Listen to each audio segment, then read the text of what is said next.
idea can be called innovative when it is new, useful, and surprising. Product and service innovation occurs within the context of a bigger order.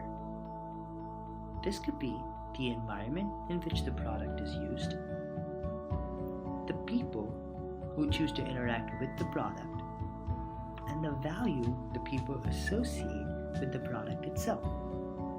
In simple terms, what we're trying to talk about is using a template that will help us move forward in the direction of an innovative process, and we call it the systematic inventive thinking.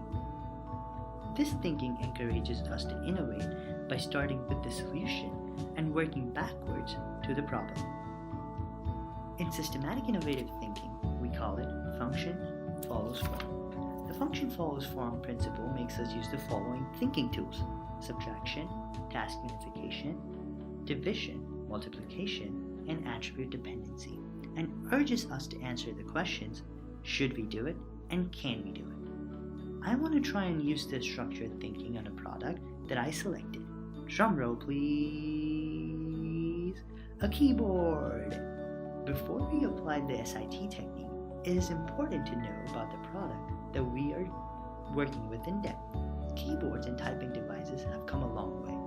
We track back to the 1700s when the first typing devices were patented and designed. But it was only after 170 years that the first typing devices came into the market. 170 years seems long, but with technological improvements in less than 150 years, we have seen updates in design, layout, the technology that is being used, and the function of the keyboard. This makes the keyboards more user-friendly and efficient. Over the years, these changes, whether or not improving upon the function itself, have given us a few interesting products. Let's take a look at a couple of these products and see what SIT technique have they applied. The True Touch roll-up keyboard uses subtraction where the plastic body of the keyboard has been subtracted. The mouse and the keyboard combo here uses the task unification technique where the keyboard performs the additional task as that of a mouse. But the question here, though, is that these products were innovative, but were they groundbreaking? The answer is no. Though their SIT adaptations were novel, innovative, added value, and were feasible, they were not able to create a sustainable competitive advantage. This is because the companies failed to create a market strategy that captures the needs and the wants of the consumer. Keyboards have remained structured and static over the years, and the consumers have gotten used to this. So it is important that the innovative product be designed after applying the SIT technique is not too far away from what the consumers associate and relate to. Before we apply the SIT technique, it is important to have a clear marketing strategy, and making a blue ocean strategy will help us. From this, I want my product to be innovative and yet be closer to the problem. To apply the SIT technique, we need to know the component and the attribute list. The internal and the component list looks like this, while the external component list looks like this. Let's also take a look at the internal and the external attributes of the product. Now that we've listed these, we can start applying our SIT thinking tools. Subtraction technique asks us to eliminate core components rather than adding new systems and functions. For our product, I decided to subtract the wire from the product. We need to name this virtual product, and so I decided to call this the No Strings Attached Keyboard. Now, should we do it? Absolutely. Without the wire, the product is portable and easy to move around, and consumers will have more flexibility and comfort, and they will love this change. Now, can we do it? For sure. The technology has advanced, and with the usage of Bluetooth and Lightning port, we can definitely make this possible.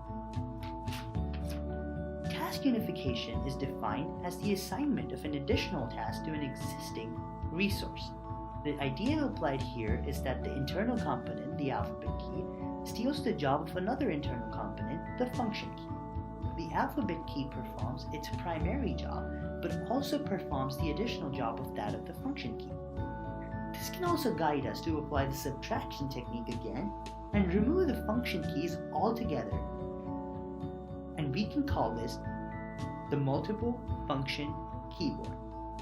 The multiple applications of one key and the reduction of the number of keys, increasing their function, creates sustainable competitive advantage for us in the market and answers the question of should we do it.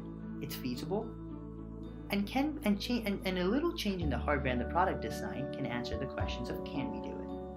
Division is dividing the product or its components functionally or physically and then rearranging them. Here we are going to physically cut the internal component of the keyboard, the shell of the keyboard, and rearrange the smaller portion. I want to name this virtual product as a multi-purpose keyboard. But before we do that, I want to apply the task unification and ask the smaller divided portion of the keyboard to steal the job of an identified external component, a screen, so that our keyboard can have its own virtual display. Looking at the closed world, this adaptation is going to be very useful and attractive for students and millennials as it is a high-tech innovation and helps in ease of operation. This creates a huge, sustainable competitive advantage. This existing technology will make the adaptation a realistic product. Multiplication is multiplying a component or an attribute of the component and morphing it into a virtual product. For this, I've selected the following component. The copied keyboard screen, which was the result of the divided keyboard shell, can be detached from the keyboard and can be taken anywhere you want. Looking at the closed world, this could be helpful for employees who cannot take their desktop to meetings or students who cannot take their laptops to class all the time. But since they can detach the screen from the keyboard itself and take notes and bring it back and attach it to the computer, all the notes will go back onto the computer. This will surely be a game changer and a solid answer for why we should do it. The screen will have its own operating system, and this makes it a feasible adaptation. Attribute dependency is when you create or remove symmetries or dependencies between existing products. Using the attributes and components listed, I created an internal and external pair. Internal, multi-purpose keyboard screen display, and external, software running in the background. The attribute dependency here is that the options displayed on the screen depend on the software that is being run on the computer. This adaptation will eliminate all the unnecessary static keys that are not being used at the moment and only show options of what we need. Looking at the closed world in a fast-moving environment, this can be a deal breaker, and why we should do it is answered. The adaptation only requires integrating the keyboard and the software of the keyboard and the computer, and thus it makes it a very feasible alternative. So after applying the SIT techniques and sticking to the Blue Ocean strategy, I think I have created a product that is highly innovative and yet very close to the problem, thereby giving me a sustainable competitive advantage when I enter the market with this product. So to start off something new, you need to start from the beginning, and after doing that, I present to you a groundbreaking, revolutionary product that is remarkably simple to use. I present to you the future. I present to you infinity.